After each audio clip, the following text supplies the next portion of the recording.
both for being here. Commissioner, you and your fellow Democratic commissioner dissented in the YouTube and Facebook settlements. Could you give us a deeper dive as to the reasoning for your dissent and what you think the FTC can do differently or better to address these issues? Sure. The Facebook corporation is a major governance and managerial challenge facing every regulator in the globe. They have serious dysfunction, and they repeatedly violated the 2012 FTC order almost immediately. I was not happy with the outcome of the settlement. I think that it provided blanket releases of claims that were unspecified. There is not a deep. It's not just the money, or is money Well, part of it? it will $5 billion, while it is a record, is it going to change a firm that makes that amount of money very, very quickly? This is one of the largest corporations in the world. And Wall Street reacted. They didn't actually find it that big of a deal. Most in Silicon Valley who analyzed that business didn't see it as so significant. So for me, I outlined all of these concerns. And look, since the time we finalized that settlement, we've now heard of more and more problems. You know, just recently, just a few days ago, 64,000 apps suspended. We learned from the Massachusetts Attorney General court filings. You know, we learn about phone numbers. I mean, it just keeps going and going, and I am concerned that the core problems in that firm are not fixed. Mr. Chairman, I want to ask your thoughts on that settlement, and more importantly, the ongoing issue that settlement was discussing. And if you could add into this discussion,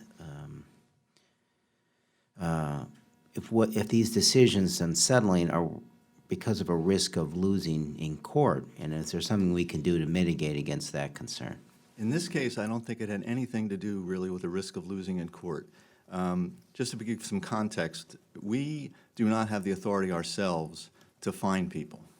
We'd have to go to court and get a court to agree to the fine and to any other additional injunctive relief. So in this case, I think there's a widespread view that if we had gone to court, if we had spent years in litigation, and if we had won, the relief that we achieved in the settlement was far greater than any court would have likely granted us. So in terms of whether you know, the settlement or going to litigation was the right choice, I think it's really clear.